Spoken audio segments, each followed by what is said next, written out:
Una buena tarde, compañeros, compañeras, docentes, profesionales de la educación. Y la temática que he desarrollado es adquisición y modificación del conocimiento. En la tesis que desarrollé de pregrado, más o menos tiene que ver con esto, ¿no? Es sobre Noam Chomsky, habla sobre la gramática generativa, cómo se desarrolla el conocimiento desde, bueno, tiene una postura desde la psicología cognitiva, los aspectos que tienen que ver con la informática, con la computación, ¿no? Es teorías computacionales. Una de las teorías que plantearé en esta presentación tiene que ver con el input y output. Eso se vincula a la simulación del cerebro de una persona que tiene una entrada por donde ingresa información y una salida para dar respuesta. En forma semejante a una computadora, ingresamos datos y nos da una respuesta también. Antes, quiero que por un momento piensen en algo importante. ¿Qué tan importante es un cuestionamiento personal? ¿Qué tan importante consideran que es el lenguaje para el desarrollo del pensamiento? Fue uno de los artículos que desarrollé. El artículo se llama ¿por qué el lenguaje es importante para el estudio de la cognición? Tuve un profesor que me involucró en esta temática sobre las neurociencias, en el que nos decía lo siguiente: el lenguaje no puede ir lejos de la realidad, se construyen de manera unísona, ¿sí? Van a la par. Cuando el niño, en sus primeros años, adquiere el lenguaje, puede proceder a conocimientos más complejos. Cuando empieza a decir, mamá, papá, no conoce el significado, no lo comprende. Puede conocer el significante cuando menciona la palabra perro, gato, si que tienen los animales en casa. Pero para proceder a un nivel más complejo de conocimiento, necesita hacerlo de forma procesual, paso a paso. Y es sobre eso lo que voy a hablar en esta presentación: la adquisición del conocimiento y también la modificación. No es algo sencillo la modificación, es un tema que trataré a partir de Reuben Feuerstein, un autor que no se menciona mucho en la psicología, pero es muy relevante. Ahora, para saber cómo se adquieren conocimientos, cómo pasamos a esa adquisición y modificación del conocimiento, tenemos que identificar algo importante: especificidad del conocimiento. En la era digital en la que nos encontramos, donde abunda la información, abundan los datos, ¿qué tan factible es hablar del conocimiento? Se habla de la gestión del conocimiento, pero lo que abunda siempre es la información, abundan datos. Entonces, tenemos que diferenciar datos, información, conocimiento. En primer lugar, tenemos lo que son los datos. Son observaciones, registros, estos datos son almacenables. Pensemos por un momento en una computadora, una memoria flash, un USB con el que podemos sacar información de una computadora.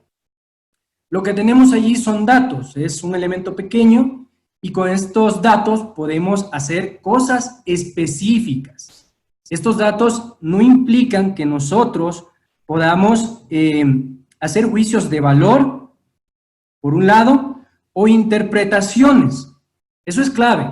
Con los datos nosotros no podemos hacer unas formulaciones complejas.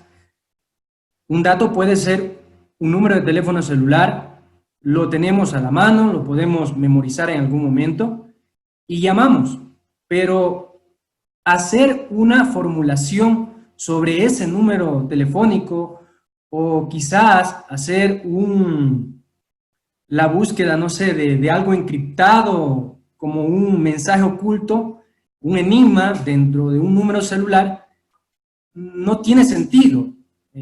Me refiero al dato como tal, no solo el número celular. Podemos saber que una copa es una copa, pero no podemos hacer un análisis complejo, un análisis más profundo. Un dato se queda en la superficialidad. Podríamos decir, en la memoria de corto plazo o hasta la memoria de mediano plazo. Es importante que nos quedemos en algo importante, ¿no? Es importante que resaltemos esto, ¿no? Los datos no poseen un significado. Cuando hablamos de significado tenemos que considerar la presencia de nosotros como personas ante una pintura. Una pintura nos puede ayudar a entender muchas cosas, los sentimientos, y esto varía de persona a persona. A una persona le puede decir algo, pero a otra no. Todo depende de la posición, cómo uno esté frente al objeto que contempla, ¿sí? En una pintura, vuelvo a colocar el ejemplo, podemos ver varios elementos, ¿sí? Pero podemos interpretarlos. ¿Por qué? Porque no son solo datos, ¿sí? Se ha convertido en información y esa información pasó a ser conocimiento. Entonces, ¿qué tenemos? Los datos son registros, se transfieren, no poseen significados y son almacenables. No por un largo periodo de tiempo, sino por una necesidad, podríamos decir, utilidad específica, nada más. Luego la información. La información es una compilación de datos, un conjunto, puede decirse. La información siempre pretende dar forma al receptor. ¿Quién es el receptor? Nosotros, las personas, ¿sí? Podemos mandar un correo, eso es información, el diario es información, y siempre lo que busca la información es dar forma, ¿sí? Modificar la percepción. Podemos pensar en los diarios, en los memes, podemos pensar en la publicidad incluso. Es información que pretende modificar nuestra percepción para que nosotros pensemos de una manera, ¿sí? Pero eso no significa que eso sea conocimiento aún.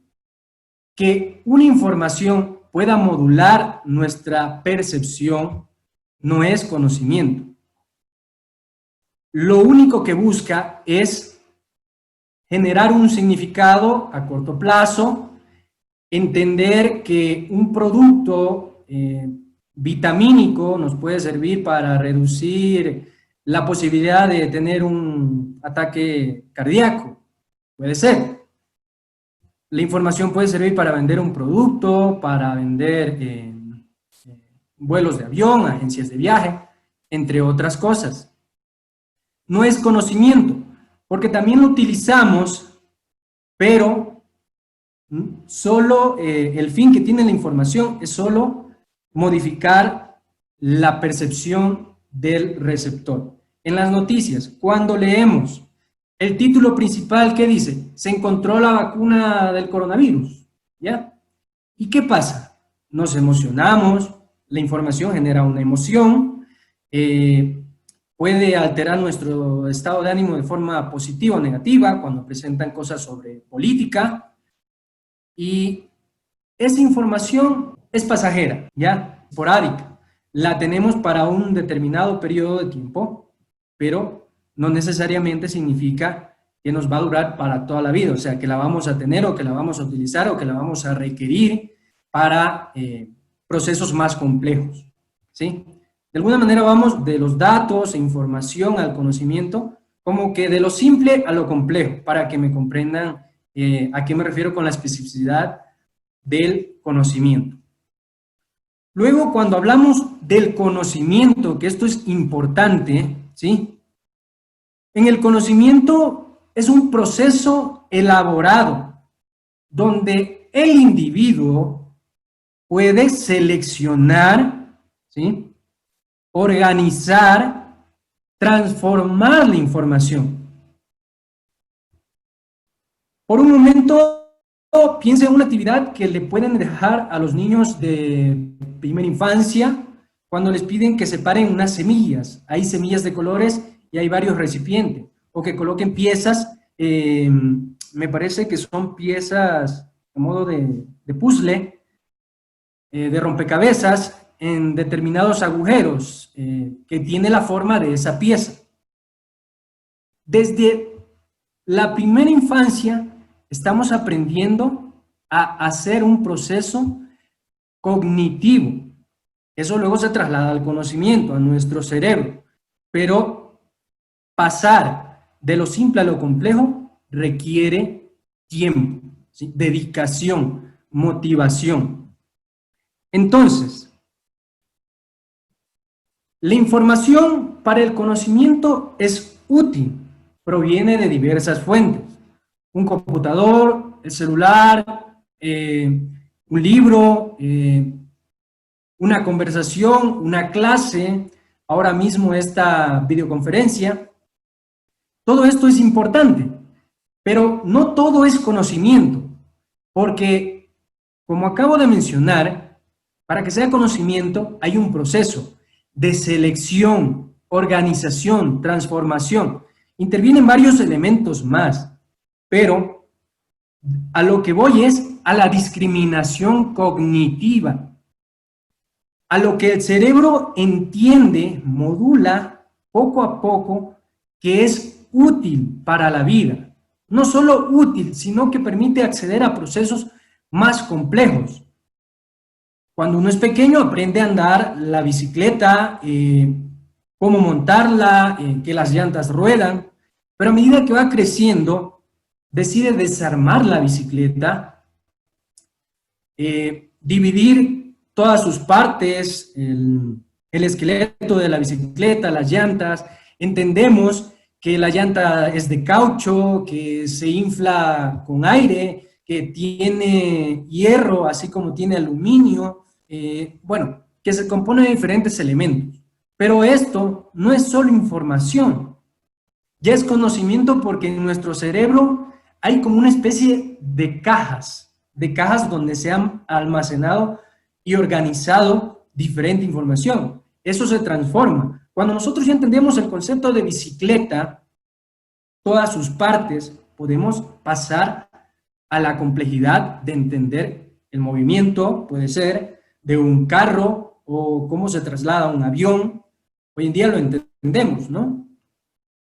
Muchas personas, más aquellos que se dedican a, bueno, al estudio aerodinámico o al estudio automotriz. Nosotros solo tenemos conocimientos generales para poder relacionar. Al comienzo decía que el lenguaje es importante. Para el conocimiento el lenguaje sigue siendo importante. Si me dicen, bueno, una persona, me pueden decir, ¿no? Ustedes, una persona no vidente no tiene un lenguaje. No, bueno, sí tiene un lenguaje. Así como es un lenguaje el chino mandarín, el inglés, el idioma ruso, las personas no videntes y las personas sordas, las personas con discapacidad auditiva y con discapacidad visual, tienen un lenguaje. El sistema Braille, ¿sí?, para discapacidad visual, y la lengua de señas. Eso es un lenguaje que no puede ser comparado a la forma en la que nosotros comprendemos el mundo, lo entendemos y cómo lo expresamos. Entendemos es input, expresamos output. Si nosotros podemos plasmar en una oración nuestro conocimiento, perfecto. Pero en otras lenguas, hablemos de la lengua de señas, no sucede igual. Ahí se obvian preposiciones, conjunciones, porque no es un lenguaje como el que manejamos nosotros, el lenguaje español. Es un lenguaje de signos, de señas, donde específicamente nosotros tenemos que esforzarnos por acceder también a ese mundo, ¿sí? Es un mundo al que accedes a través de una lengua. Y accedes a un conocimiento en la medida que tu nivel lingüístico se va ampliando. Me refiero al léxico cuando digo que los niños desde temprana edad van adquiriendo palabras. Hace días leí que nosotros durante la vida utilizamos apenas 300 palabras.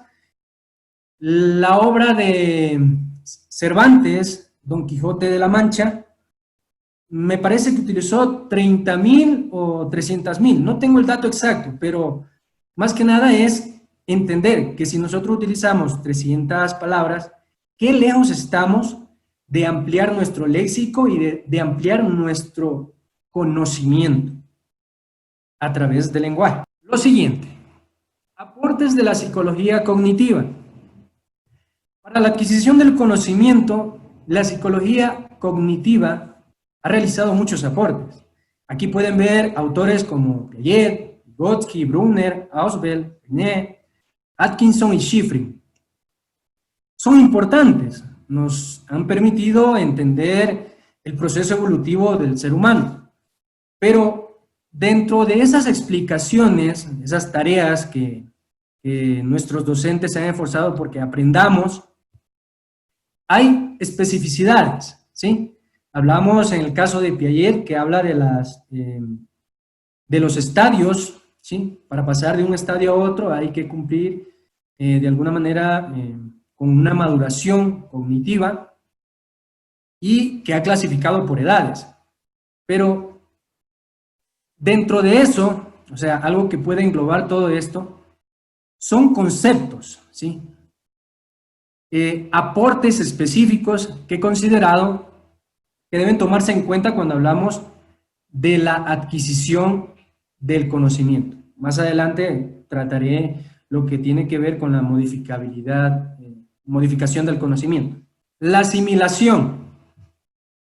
El tema de la asimilación en Piaget tiene que ver con la incorporación de información nueva. La mayoría de estos autores que observan, lo que han hecho es considerar un conocimiento previo. No es una tabula rasa el niño, el adolescente, la persona adulta incluso.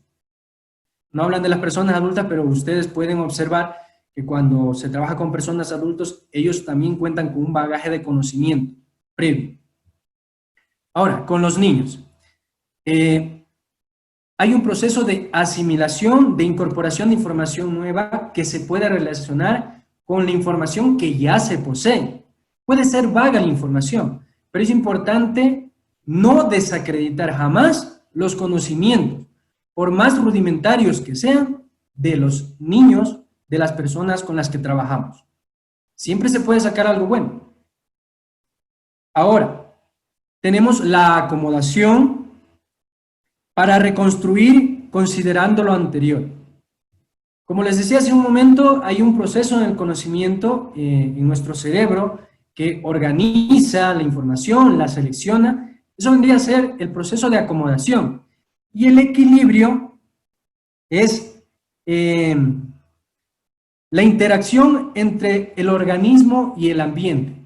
Podemos pensar por un momento en la aplicación de un conocimiento que nosotros compartimos con nuestros estudiantes, que siempre debe haber una relación con la vida real. Si yo solo me quedo en la teoría, explico sobre matemáticas, sobre fórmulas, sobre autores que han vivido en el pasado en cuanto a historia, y no hay una aplicación real, se va perdiendo el sentido de aquello que queremos que aprenda el estudiante. No lo va a asimilar como se espera. Luego tenemos a Vygotsky. Un aporte esencial de él es la zona de desarrollo próximo. Una persona, un niño, puede adquirir un aprendizaje real, de acuerdo a sus posibilidades, lo que él, con sus escasos conocimientos, experiencias y lo que ha recibido de la cultura que le rodea, puede aprender. Pero, ¿qué es la zona de desarrollo próximo? Es ese espacio entre lo que sabe el niño, lo que puede alcanzar a aprender por sí mismo y lo potencial, lo que puede llegar a aprender con la presencia de otra persona. Aquí pueden ya evidenciar que aparece un guía, una persona, puede ser un docente o un tutor, que está acompañándole. No esta persona que le ayuda a llegar a ese potencial, a alcanzar ese potencial, no solo es el docente, no es solo un tutor, sino que también es los padres. Es importante que los padres de familia estén involucrados en la educación de sus hijos. Muchos pueden decir, los padres no saben nada, bueno, los padres no aprendieron a leer, no creo que le ayuden mucho al niño. Falso. Si una persona que no ha aprendido a leer, que es analfabeta, y quiere que su hijo se eduque, no es necesario que sepa leer o que sepa de matemáticas. La experiencia de vida del entorno en el que se desenvuelve es fructífera para llegar a ese grado potencial, siempre y cuando la escuela también esté coordinada de tal manera que valore esos conocimientos. En las zonas rurales en especial, porque hay mucha gente que migra del campo a la ciudad, y si se infravalora esos conocimientos, esos aportes, ¿qué estamos haciendo como docentes? ¿Cuál es nuestra labor? Pasamos a Brunner. Él habla de la teoría de la instrucción. En específico, esto está dentro del aprendizaje por descubrimiento, pero yo quiero enfatizar la teoría de la instrucción de la que él habla. En la teoría de la instrucción, él habla de 4 aspectos importantes para que se dé el aprendizaje. Tenemos la motivación a aprender. Aquí viene lo importante. Tenemos que tener siempre a chicos motivados, niños y niñas motivados, porque de lo contrario, todo el esfuerzo que hagamos no va a servir. Motivados para aprender. La estructura del conocimiento debe presentarse de tal manera, debe estar estructurada, es importante, de tal manera, la estructura del conocimiento a aprender debe estar estructurada de tal manera que el estudiante no pierda la motivación, que haya una secuencia, es el tercer punto, secuencia en la presentación de estos contenidos. Brunner defendía el currículo en espiral. De alguna manera lo entiendo como ir de lo simple a lo complejo, paso a paso, pero que no haya una pérdida. Podemos ejemplificar esto pensando en la educación que se da en las escuelas.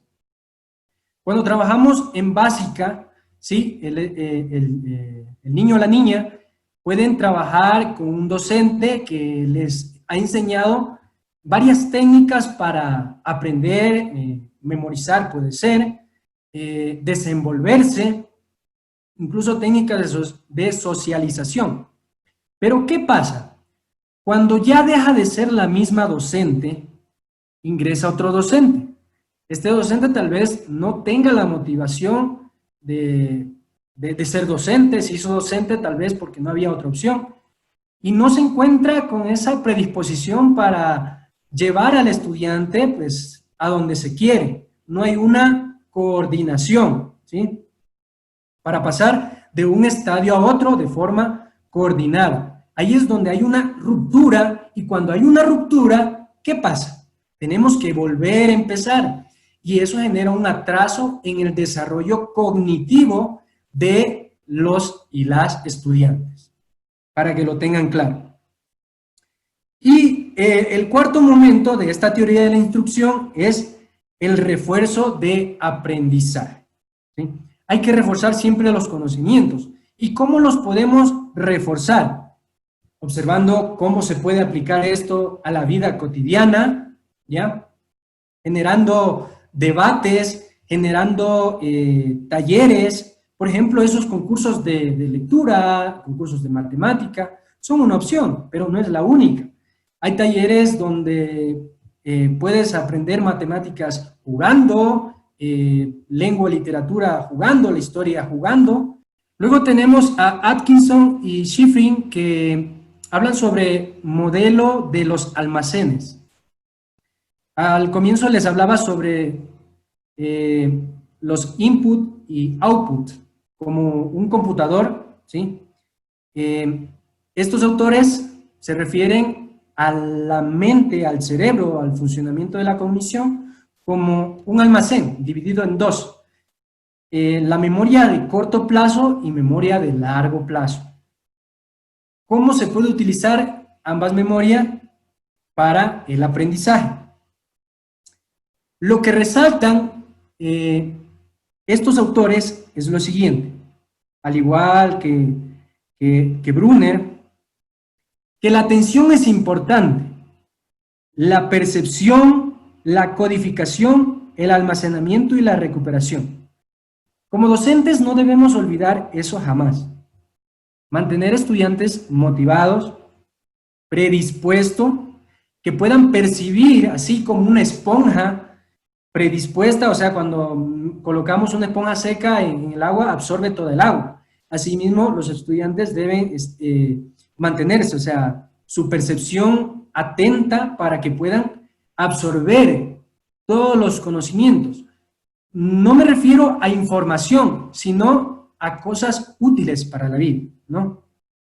Conocimiento que les va a permitir desarrollar desde un robot en casa viendo un video porque el profesor le motivó, o aprendiendo a leer obras clásicas porque la maestra de lengua y literatura le mostró de una manera tal que le encantó cómo lo enseñó y decidió dedicarse a eso y quiere estudiar a futuro pues, lengua y literatura.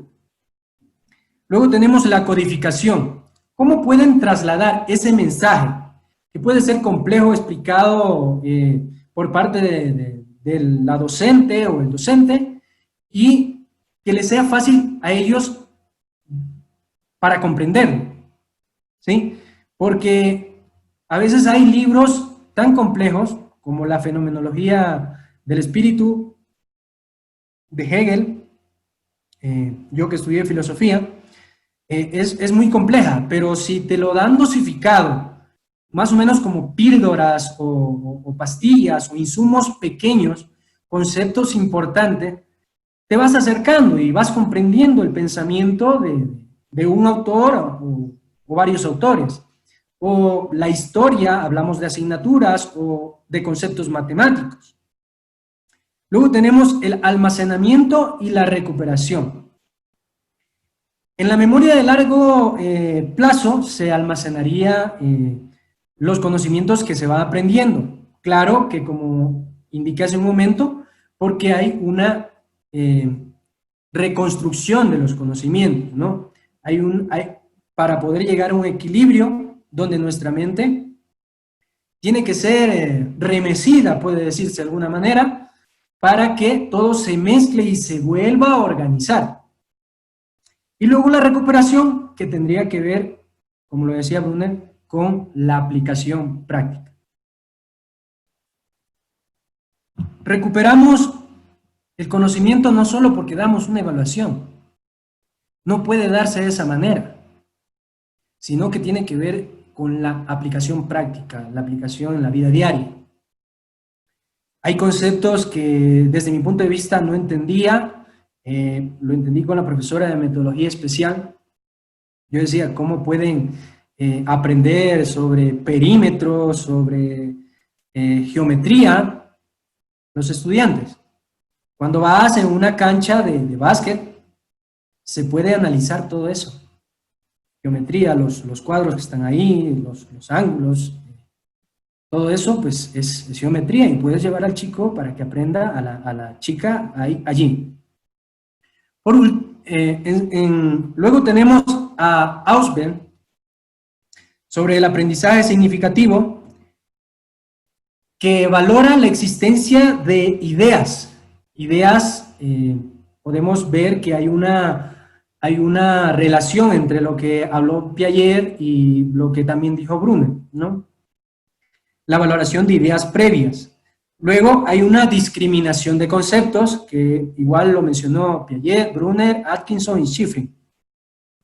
Relaciones en el material por aprender. Lo de la relación es importante. El conocimiento jamás se debe quedar con lo que el docente o la docente enseña, lo que está escrito. No, no, no. Relaciónelo con la vida práctica, ejemplos de la vida diaria, ¿sí? Anécdotas incluso, pero anécdotas que pertenezcan a la realidad. No me va a poner un ejemplo que pertenece a Rusia o a Estados Unidos, que la mayoría de los estudiantes tal vez no conocen, ¿no? Muchos habrán visto Dragon Ball Z y se puede trabajar con eso, pero tal vez la generación actual, si le mencionamos a personajes como Doraemon, Dragon Ball Z, tal vez no los conozcan. Entonces tenemos nosotros también que investigar y conocer un poco de la cultura actual, qué se está dando, qué hay en la actualidad, en los dibujos de momento. Hay unos dibujos un poco feos, algunos, pero tenemos que conocer, o sea, tenemos que informarnos para poder enseñar mejor, ¿sí? Por último tenemos a Gagné, ¿sí? En cuanto a las condiciones de aprendizaje. Para que el aprendizaje se dé, y esto es importante porque la adquisición del conocimiento depende de esto, hay condiciones.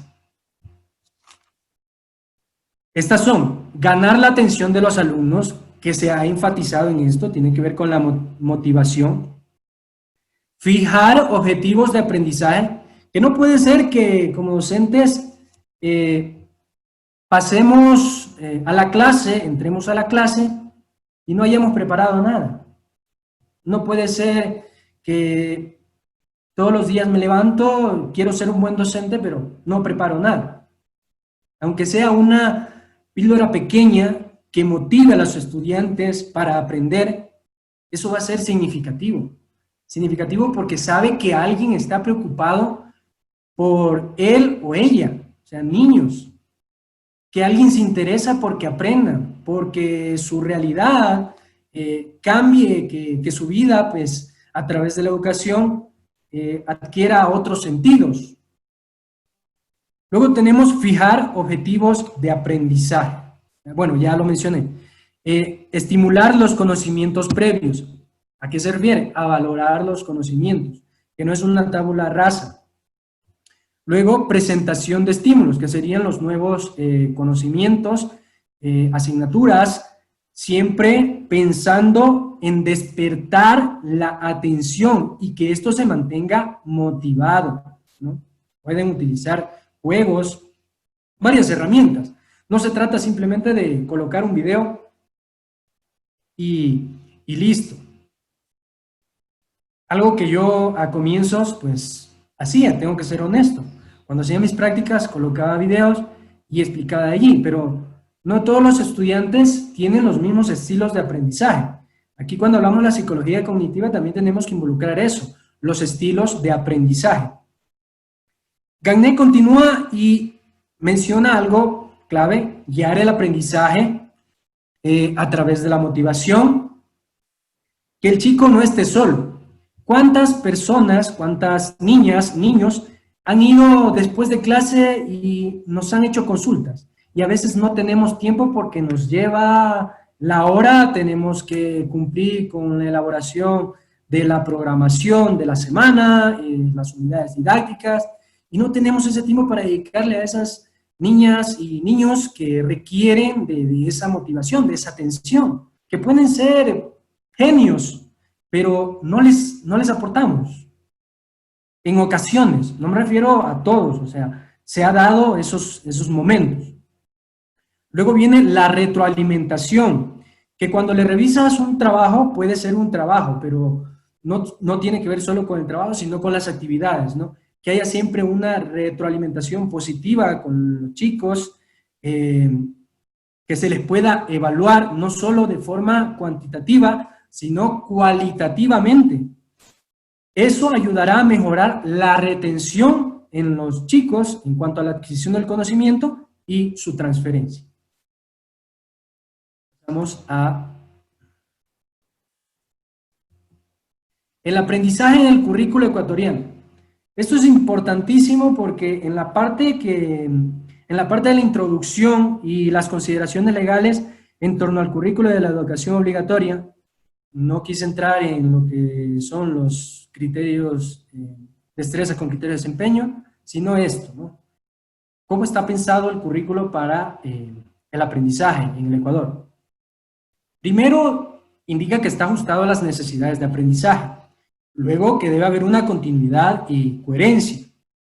Y al final de la introducción menciona algo que dice que el objetivo de este currículo es informar a los docentes sobre lo que hay que impartir y también sirve para evaluar la calidad del sistema.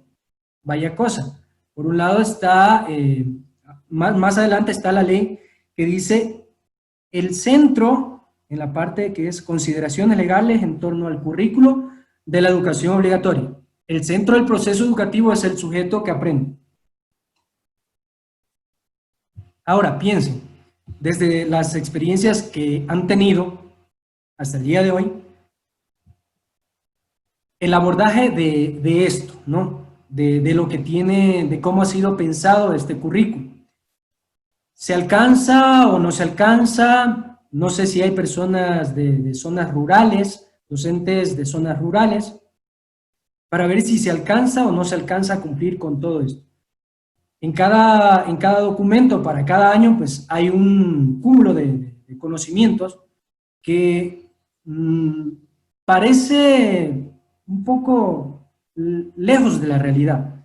He revisado los objetivos de aprendizaje y en muchas de las ocasiones no cumple con las necesidades de aprendizaje de todas las poblaciones, ¿no?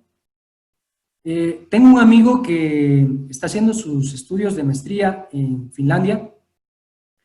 Le pregunté algo que se mencionaba hace unos meses atrás en Ecuador, que cómo se podría aplicar el modelo finlandés acá.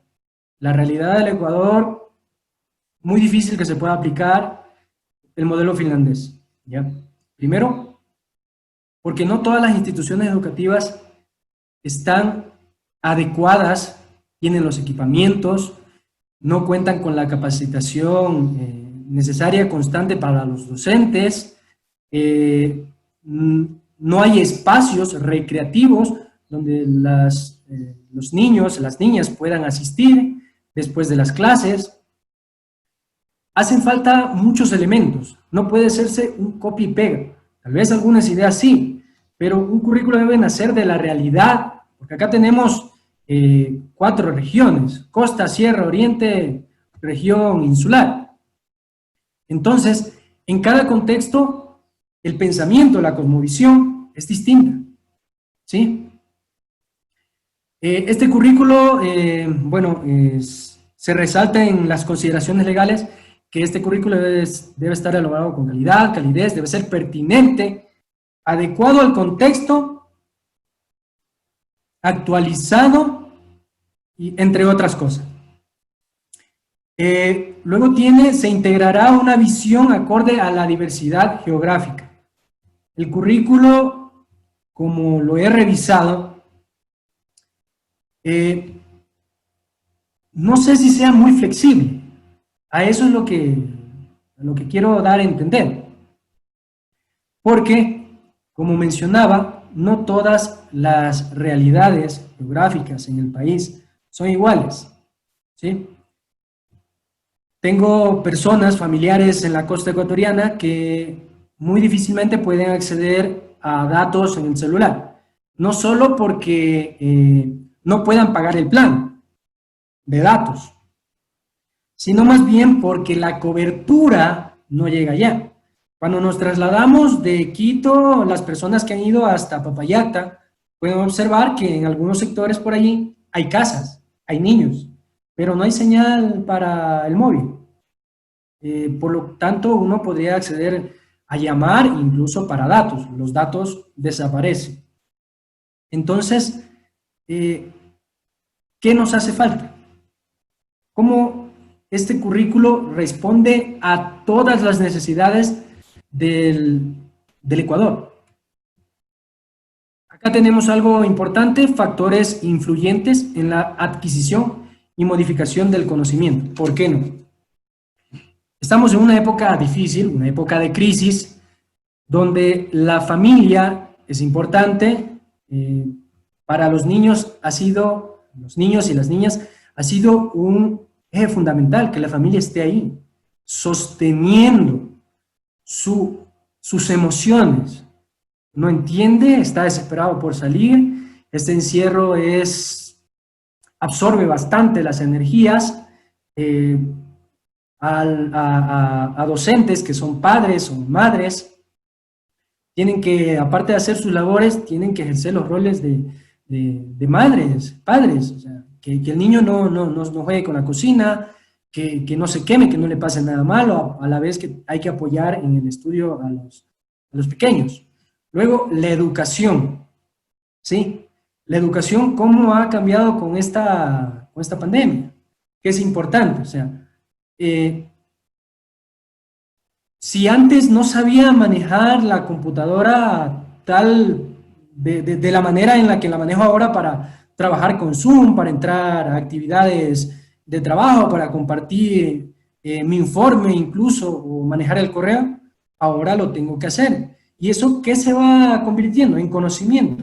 Asimismo, la familia se va esto convirtiendo en conocimiento porque hay una motivación que apoya la educación, ¿sí? Que la educación no solo tiene que ver con lo que está recibiendo hoy en día a través de sus clases, sino también con lo que los padres apoyan el desarrollo del niño durante la pandemia, del niño y la niña. Luego tenemos las políticas gubernamentales que tuvieron que modificarse de inmediato para la terminación del año lectivo, que muchos de los jóvenes están preguntando ¿qué va a pasar con esto? O sea, ¿cómo voy a acceder a la universidad? Si yo ya me estaba preparando para acceder a la universidad, aplicar a la carrera de medicina, entre otras cosas. ¿Cómo la política afecta la vida de las personas, no solo a las personas adultas, sino de niños, jóvenes, niñas, que están pasando este momento de crisis de la pandemia? Hay pérdidas de empleo, hay cambios en los aportes que la población debe dar para ayudar con esta pandemia, entre otras cosas. Asimismo, la economía en el hogar, reducción de horas, todo eso termina afectando al área cognitiva, ¿no? Al conocimiento. Todo eso se va a quedar ahí, porque las personas durante los primeros años de vida, la infancia, a la adolescencia, hay bastante permeabilidad cognitiva. Todo su entorno se le va a quedar grabado, o sea, muchas de esas cosas que estamos viviendo las van a aprender. No es algo de adultos solamente. Luego tenemos la salud, que tenemos que cumplir con las medidas sanitarias. Eso es importantísimo. Luego la tecnología. Si el niño y la niña ya no pueden salir a jugar, ¿qué hago? Utilizo la tecnología, vemos películas en Netflix, descargamos aplicaciones para que jueguen. La tecnología como que viene a ser más explotada, pero ¿de qué manera la tecnología se explota? ¿De forma positiva o negativa? Eso es importante que se piense. Es útil, pero ¿hasta qué punto? Luego viene la cultura. Nuestra cultura, pues, cómo las personas cumplieron o no las medidas sanitarias, el miedo que nos ha afectado, ahora se vuelve parte de esa cultura. En nuestra cultura venimos incorporando costumbres que para poder estar bien durante la pandemia y post pandemia necesitamos seguir ciertas prácticas de vida. Eso se sumará a nuestra cultura. Luego también está cómo vamos a trabajar. El teletrabajo se ha vuelto parte de nuestra cultura en esta época. Es importante que observen cómo eso es adquisición y a la vez modificación del conocimiento, porque teníamos un esquema de hacer las cosas. Ahora tenemos que cambiar ese esquema, transformarnos a la par que la sociedad nos lo exige. Y la sociedad, bueno, formamos parte de un conglomerado.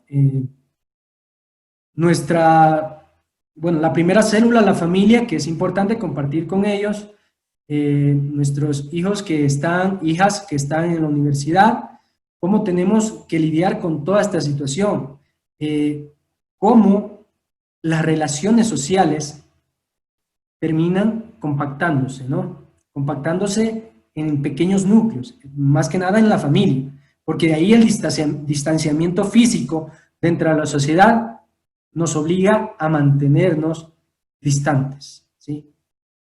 No puede ser de otra manera. Y eso es una modificación a lo que ya conocíamos.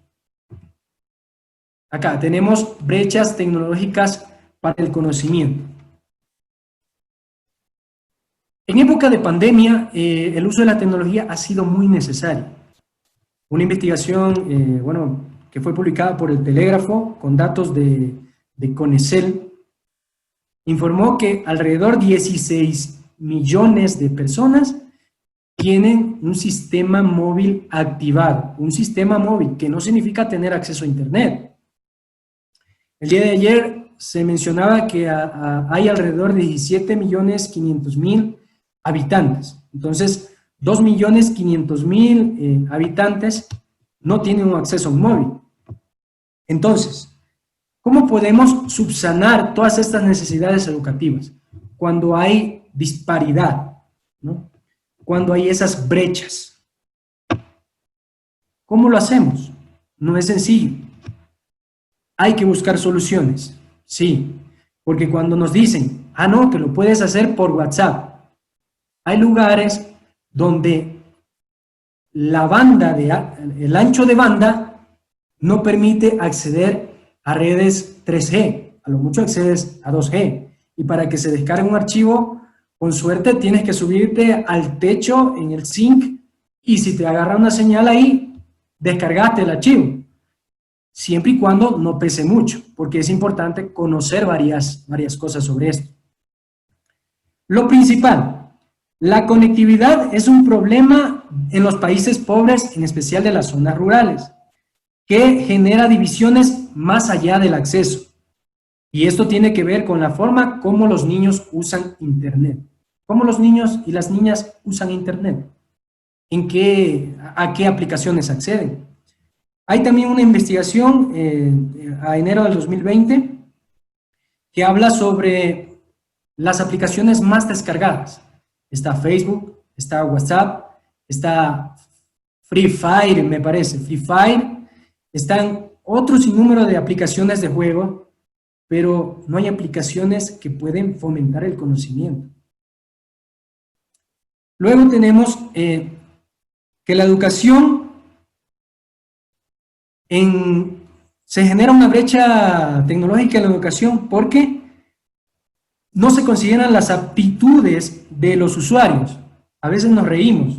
A comienzos de la pandemia observábamos que habían varias presentaciones donde los docentes daban sus clases y el chico, muy pilas ahí, le decía, profe, no se le escucha, active al F4. ¿Y qué pasó? Se cerró. Entonces expulsó al docente y se acabó. ¿Listo? Entonces, en los niños pasa mucho esto cuando los padres desconocen. Están las aptitudes de los usuarios, los dispositivos desde donde se conectan, porque es importante tener actualizado. Por ejemplo, yo no puedo hacer una videollamada desde WhatsApp porque con otros usuarios, si los otros usuarios no tienen actualizadas la última versión de la aplicación. Luego, que el contenido esté en la lengua local. Por ejemplo, en Bolivia, aquí también, algunas zonas indígenas, ¿ya? Que a veces el contenido no se le encuentra en la lengua local. Eso influye también, a esto se añade la manera de usar Internet, lo que hacen cuando están en línea y cómo maximizar esas oportunidades. Es importante enseñar esto, cómo maximizar estas oportunidades. Hay páginas educativas en YouTube, hay una zona donde solo colocas videos para niños, hay zonas para practicar, hay zonas para descargar libros, entre otras cosas. Lo que pierden quienes no acceden a Internet, solo por las limitaciones que les mencionaba del ancho de banda, las personas que no pueden acceder se pierden de contenido en alta resolución, en imágenes, en archivos que les mandan sus docentes. tiene que ver también con las aptitudes digitales que pueden adquirir, me refiero a las destrezas y habilidades que puede adquirir el usuario, las amistades con quienes se puede comunicar, porque los niños iban y las niñas iban a la escuela de forma normal antes de la pandemia, pero ahora, ¿cómo se comunican? ¿Cómo lo hacen? Si manejan Facebook, es fundamental que como padres también estemos observando qué es lo que hacen en Facebook, ¿ya? En las redes sociales, que comparten, porque una vez que se empieza a maximizar el uso de las tecnologías, también hay que ser observadores. ¿Con quién hablan nuestras hijas e hijos? ¿Con quiénes se relacionan? Porque pueden ser personas dañinas, a eso me refiero. Y luego, en esta parte de lo que pierden quienes no acceden a Internet son nuevas formas de autoexpresarse, ¿sí? Eso es fundamental. Por último, en cuanto a las brechas tecnológicas para el conocimiento, está cómo adquirir competencias para ganarse la vida. Como les decía, la adquisición del conocimiento es procesual. Entonces, ¿cómo apoyamos el desarrollo de niños y niñas para que pasen la transición de niños a adultos manejando la tecnología de forma significativa, más la adquisición de destrezas y habilidades que le permitan desenvolverse en algún momento en la vida universitaria, en la vida laboral, y que no tengan que depender de nosotros, como en el momento actual dependemos, algunas madres o padres dependen de sus hijos para que le ayuden a manejar esto de la tecnología. Es una realidad. La modificación del conocimiento. En este punto tuve que utilizar a Ruben Feuerstein, habla sobre la modificabilidad cognitiva, que todo esto se sintetiza en lo siguiente: tanto el organismo como la persona que media deben orientar con persistencia su acción. En el centro está el organismo, la persona, ¿sí?, que va a recibir esta modificación del conocimiento. Tenemos el estímulo y acá tenemos la respuesta. Siempre que haya un mediador va a ser una persona, ¿sí? Puede ser el tutor, el profesor, madre, padre. El ser humano puede modificar su conocimiento. No está por sentado de que vara o árbol que crece torcido, difícil enderezarlo. Falso. Sí se puede modificar el conocimiento. No en su totalidad, pero por partes se puede llegar a una modificación del conocimiento.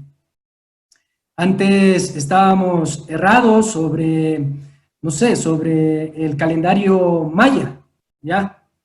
Sobre el calendario maya, que se terminaba el mundo en el 2012. Pasó el 2012, no se terminó el mundo, con esta pandemia pues no sabemos. Pero hay que siempre tener esa visión, la modificación del conocimiento es posible.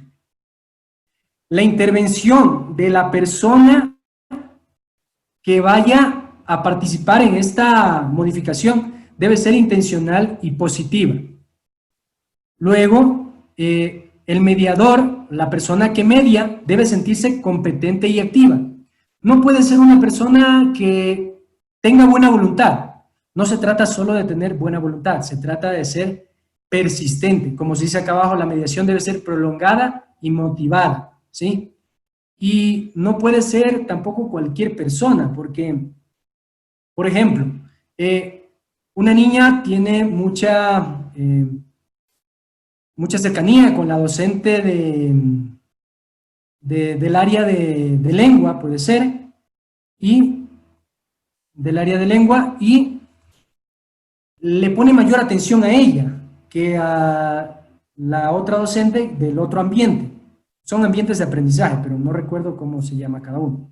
Disculpen. Y a lo que voy es a eso, ¿no? Una persona, un ser humano, sí puede modificar su pensamiento cuando hay una mediación prolongada y motivada. Fíjense en esto. La motivación juega un papel crucial en la adquisición y modificación del conocimiento. No lo olviden. Por último, para cerrar esta actividad, el conocimiento se pone en marcha. Muchas personas habrán visto esta película. El conocimiento se pone en marcha. La película como tal se llama El niño que domó el viento. Un niño de 13 años que vive en una zona rural de Malawi, condiciones económicas deficitarias, un clima de sequía. En aquel entonces tenía que pagar la pensión de la escuela, era un costo mínimo, pero igual era dinero que le podía servir para alimentarse a la familia. Entonces tuvieron que sacarlo de la escuela. Ahora, ¿qué pasa en esta película de forma práctica? Es la aplicación del conocimiento. Cuando un chico está interesado, hay una motivación, hay una docente incluso que le ayuda, a pesar de que tiene prohibiciones de hacerlo, le ofrece los medios necesarios para que se eduque por sí mismo, porque sí sabía leer, y desarrolla un molino. Qué gusto estar de nuevo con ustedes. He estado participando en la exposición de Jonathan, muy ilustrativa. Jonathan, un compañero de universidad con el que hemos compartido algunas experiencias de investigación y hemos trabajado. Felicitarle a Jonathan por esta gran exposición y es justamente la continuidad del día de ayer, ¿verdad? Ayer hablamos del aprendizaje, hoy estamos hablando justamente del otro pasito, ¿no? El aprendizaje desemboca en el conocimiento y los conocimientos que son modificables. Eso ha sido fundamental y es muy importante recordar todo el aporte de estas corrientes y de los pensadores que en su momento investigaron y hicieron justamente sus aportaciones en el campo educativo, ¿no? Piaget, Ausubel. No es que están de moda ahora, están ya casi pasando de moda, pero sus aportes siguen vigentes, ¿no? Después están todos los otros autores justamente que van ahora en esta línea de las neurociencias y de los otros campos, ¿no? Que van haciendo los aportes en el campo educativo.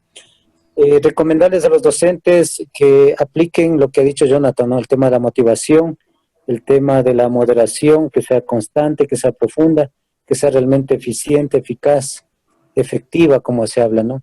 Entonces, y uno de los recursos es justamente el cine. Jonathan nos ha propuesto esta película muy bonita que recomiendo que vean todos los docentes. Yo tampoco lo conocía, hace un mes nomás lo vi y lo había escuchado, pero no lo había visto. Una película muy, muy interesante que a los educadores nos va a servir mucho. Y hay un montón de películas y recursos que se pueden aplicar, ¿no? Ayer una docente me escribía de Guatemala justamente cómo motivar a los estudiantes.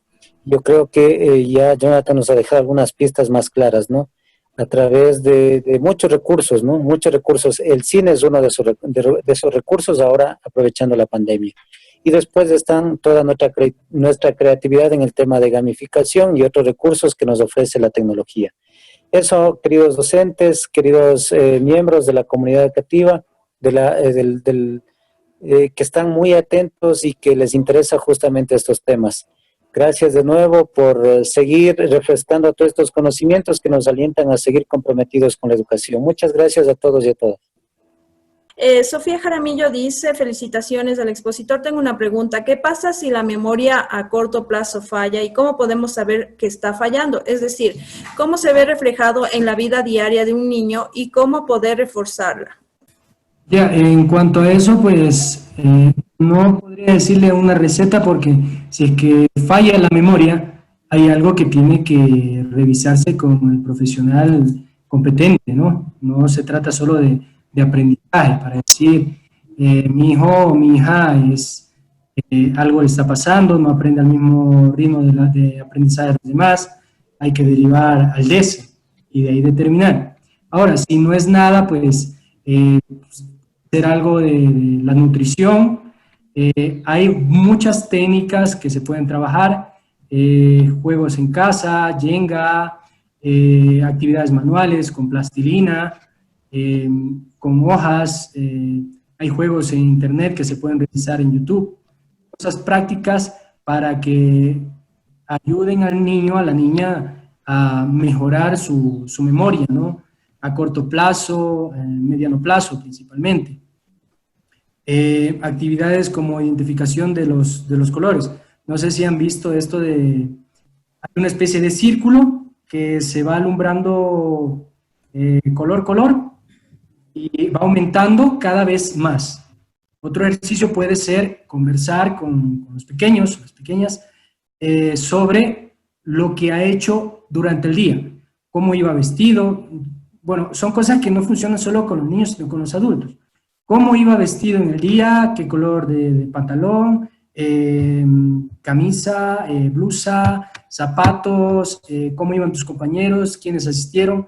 Hacer esa consulta, y hay que darse el tiempo para eso, porque lo contrario no funciona. Y si, como decía la señorita, si hay una dificultad, si como padres son las principales personas que observan que hay alguna situación que puede ser un problema, hay que intervenir lo más pronto posible. No puede dejarse eso para pasado o X días, ¿no? Hay que hacer una derivación al DS o ir a un profesional, psicólogo educativo, psicólogo clínico, de ser el caso, porque no es, bueno, suele ser un poco raro de que los niños no vayan al mismo ritmo de los demás. Si es así, pues debe haber un compromiso, como le digo, intelectual o alguna discapacidad. Bueno, una última pregunta dice, buenas tardes, si un niño tiene estrabismo, ¿cómo podríamos tratar con la tecnología? Claro, bueno, en sí sería una adaptación curricular para el niño, Sí. ¿no? Porque si tiene estrabismo debe tener, si es que tiene adaptación curricular o tiene la visión aceptable para poder trabajar, pero en sí, si es que tiene adaptación curricular, pues ahí sí hay muchísimas aplicaciones, muchísimos recursos auditivos que se pueden manejar. Si es que tiene la visión un poco deficiente, puede manejar actividades auditivas, audiovisuales también, porque el niño puede ver de alguna forma, ¿no? Entonces, si es que la profe nos contaría un poquito más en qué situación está el niño, pues ahí le podríamos Claro, ayudar. hay que identificar cuál es el grado de